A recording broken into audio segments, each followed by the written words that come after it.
आपण आज नाशिकमध्ये आलेला होता, नगरसेवकांची स्वतंत्र बैठक घेतली, पदाधिकाऱ्यांची देखील घेतली. निवडणुकांनंतर पहिल्यांदा आता नाशिक होता.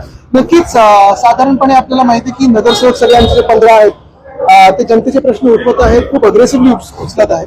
आणि विरोधी पक्ष म्हणून काम करत असताना जे अनेक विषय ह्या शहरात आपण पाहतोय बघतोय आणि जी कुसबुस जनतेमध्ये आहे ती कुठच्या पद्धतीने उचलावी, काय नेमकं करावं ह्याच्यावर थोडं आमचं बसून चर्चा चाललेली. तसंच बाकीच्या पदाधिकाऱ्यांबरोबर अनेक विषयांवर चर्चा झाली. तसंच SIR जो होणार आहे त्याच्यावर देखील सखोल चर्चा झाली. सिंहस्थ कुंभमेळ्याची कामं सुरू आहे नाशिकमध्ये. अनेक ठिकाणी नाशिककर रस्ते झालेले आहेत. विकास कामांना कुठेतरी आता जर बघितलं तर मुंडाबस विकास काम आहेत. विरोधी पक्ष म्हणून नाशिक महानगरपालिकेत आपल्याच पक्ष काही विशेष सूचना दिल्या आहेत का, आपण स्वतः लक्ष द्या. एक महत्वाची गोष्ट म्हणजे कुंभमेळ्यासाठी कोणाचाही विरोध नाही, पण हे होत असताना एका सगळे जे कॉन्ट्रॅक्ट आहेत ते कोणाला गेलेत, कुठच्या शहरात गेलेत, कुठच्या राज्यात गेलेत, त्या सगळ्याचा नाशिकला काही फायदा आहे का हा एक प्रश्न उपस्थित होतच आणि तो नाशिकमध्ये पण देखील चर्चेला आहे. पण त्याच सोबत जिथे आता खोदकाम सुरू आहे तिकडे आपण पाहतो रस्ते खोदून ठेवलेले वगैरे. आता पावसाळा सुरू झाल्यानंतर हे सेफ स्टेजला येणार आहेत का, पावसाळ्यापूर्वी सेफ स्टेजला येणार का, नाशिककरांना त्रास नाही होणार का ह्याची खात्री सरकार देऊ शकतं का, शासन देऊ शकतं का, किंवा जी काही समिती बनवली ते देऊ शकतं का, हा एक मोठा प्रश्न आहे. तसंच दुसऱ्या बाजूला आपण पाहतोय जागतिक परिस्थिती एक बाजूला, पण जी काही आर्थिक रणनीती ह्या सरकारने गेल्या 12 वर्षात अवलंबली होती त्याच्यात जी काही परिस्थिती आपल्या रुपयाची झालेली आहे किंवा अर्थकारणाची झालेली आहे, आज आपण त्याचा परिणाम भोगत आहोत. आणि सरकार हे आपल्याला आश्वासन देऊ शकतं का की ही कामं बॅलन्स ऑफ पेमेंट किंवा पेमेंट नाही होते ह्यामुळे थांबणार नाहीत. एखादा रस्ता खोदून ठेवलाय, कॉन्ट्रॅक्टरला पैसे दिले नाहीत म्हणून उद्या कॉन्ट्रॅक्टर काम सोडून जाणार तर नाही ह्याची खात्री सरकार देऊ शकतं का आताच्या परिस्थितीमध्ये. कारण हे अनेक ठिकाणी होत आहे. म्हणजे मी पाहतो PWDचे अनेक कॉन्ट्रॅक्टर्सना त्यांचे कॉन्ट्रॅक्टर पैसेच नाही मिळाले. काही ठराविक लाडक्या कॉन्ट्रॅक्टरना मिळत आहे पण बाकीच्यांना मिळत नाही. साहेब, शिंदेच्या सेनेचे जे आमदार आहेत संजय गायकवाड त्यांचं एक वक्तव्य आहे, येणारे विधानसभा जी येणारे जे अधिवेशन आहे विधानसभेचं यामध्ये एक मुद्दा मांडणार आहे. मुख्यमंत्र्यांकडे ते मागणी करणार आहेत की ते दगलबाद शिवाजी आणि शिवाजी कोण हे जे पुस्तक आहे त्याच्यावर बंदी घालण्यात यावी. त्यांनी वाचलं असताना की छत्रपती शिवरायांनी गद्दारांना काय सजा दिली होती तर या घाबरट लोकांना पलटना पण 4 वेळा विचार करायला लागले असतात. आणि दुसरी गोष्ट म्हणजे मला वाटतं थोडं त्यांनी जरा डोकं टाळ्यावर ठेवून आता अवतीभोवती काय चाललंय, देशात काय परिस्थिती आहे, राज्यात काय परिस्थिती आहे, बेरोजगारी किती वाढलेली आहे, किती तरुण तरुणी आज रस्त्यावर आहेत, त्यांना रोजगार शोधतात पण रोजगार सापडत नाहीये. ह्याच सरकारमुळे रुपयाची काय परिस्थिती झालेली आहे, ह्याच सरकारमुळे कामगारांची काय परिस्थिती झालेली आहे, ह्याच सरकारमुळे शहरं काय हालत आहेत, पाण्याची कमतरता जाणवतच आहे, सगळीकडे पाण्याची कट लागलेली आहे. आपण बघतोय सगळे रेस्टॉरंट्स मध्ये एक तर रेस्टॉरंट बंद होत आहेत किंवा इंडक्शनवर चाललेलं आहे. अनेक MSME असे छोटे मोठे उद्योग असे आहेत जे बंद पडत चाललेले आहेत कारण ह्या सरकारने हाल असे करून ठेवलेले. थोडं त्यांनी ह्या सगळ्या बाकीच्या राजकारणातून बाहेर पडून आज राज्यात काय परिस्थिती नेमकी ती बघावी आणि परिस्थितीबद्दल बोलावं, नाहीतर लोकांना पळवून लावतील. अण्णा हजारेंनी काँग्रेस पार्टीचं देखील समर्थन केलेलं आहे. ठीक आहे, कधीतरी बोलतील काय. साहेब, मध्ये रिंग रोडची जे कामं सुरू आहेत त्या रिंग रोडच्या कामांमध्ये काही शेतकऱ्यांनी विरोध केला आहे.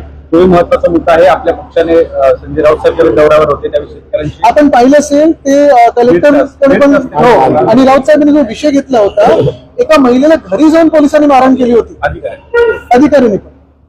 ठिकाणी रस्ता रिंग रोड देखील होतो आणि त्या ठिकाणी चेन्नई सुरत एक्सप्रेस देखील होतो. एकाच गटातून अधिक शेतकरी बाधित होत आहे. त्यामध्ये दोन्ही रस्ते एकाच शेतकऱ्याच्या शेतातून जात आहे आणि दोन्ही शेतकरी त्यामुळे बाधित होत आहे. बघा, तुम्हाला सांगू का, साधारणपणे कधी शेतकरी कुठच्याही चांगल्या कामाला अडचणी करत नाही. कधी शेतकरी चांगल्या कामाच्या विरोधात. गुजरातमध्ये पाण्याची कमतरता आहे, उत्तर प्रदेशमध्ये लाईट जात आहेत, महाराष्ट्रात तसे $5 ट्रिलियन आणि महाराष्ट्राला $1 ट्रिलियन इकॉनॉमी.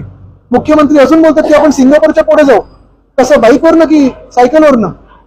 म्हणजे $1 ट्रिलियन तुम्ही एका बाजूला गोष्ट करताय, दुसऱ्या बाजूला आज राज्याचे काय हाल झाले ते आपण बघतोय. भेट घेत आहेत तिथून तरी गावलं जातील.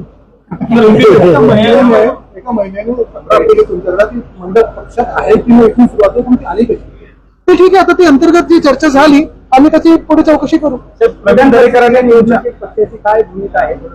पक्षाची भूमिका उद्धव साहेब लवकरच सांगतील आपल्याला. काल परवाकडे बैठका झालेल्या आहेत आणि जी अधिकृत भूमिका असेल ती व्यक्त होईलच. प्रवीण दरेकरांनी आपल्या नाशिक दौऱ्यावर टीका केलेली आहे की आधी जर दौरा केला असता तर जास्तीचे आमदार निवडून दिले असते असं प्रवीण दरेकर म्हणतात. चांगलं, मी बाहेरच्या 5 देशांचा तर दौरा केला नाही, त्यांनी त्या दौऱ्यावर टीका करायची ते त्यांना संधी मिळणार नाही म्हणून माझ्या दौऱ्यावर टीका करतात. करू दे, थोडं तरी व्यक्त होता येतं त्यांना, बरं वाटेल. साहेब, आपण महापालिका निवडणुकांनंतर आज शिवतीर्थावर गेला होता. महापालिका निवडणुकांनंतर शिवतीर्थावरती गेला तर तिथे भेट घेतली आपण. हो, मध्यंतरी पण भेटी झाली आमच्या. आज अमितचा वाढदिवस आहे, त्याला शुभेच्छा द्यायला गेलो होतो.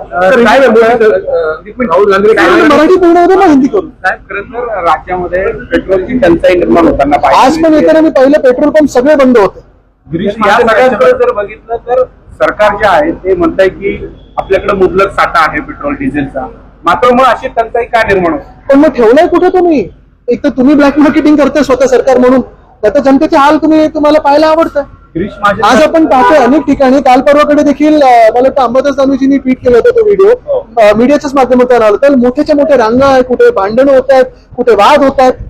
आणि ही परिस्थिती जी आहे ना, हे सगळे बाकीचं सगळं राजकारण करण्यापेक्षा आज महाराष्ट्रात आणि देशात काय हाल झालेले आहेत जनतेचे, त्याच्यावर चर्चा करायला ह्या विधानसभेत हा वेळ आपण वापरला पाहिजे. गिरीश महाजन म्हणतात साठेबाजी सुरू आहे पेट्रोल डिझेल मध्ये.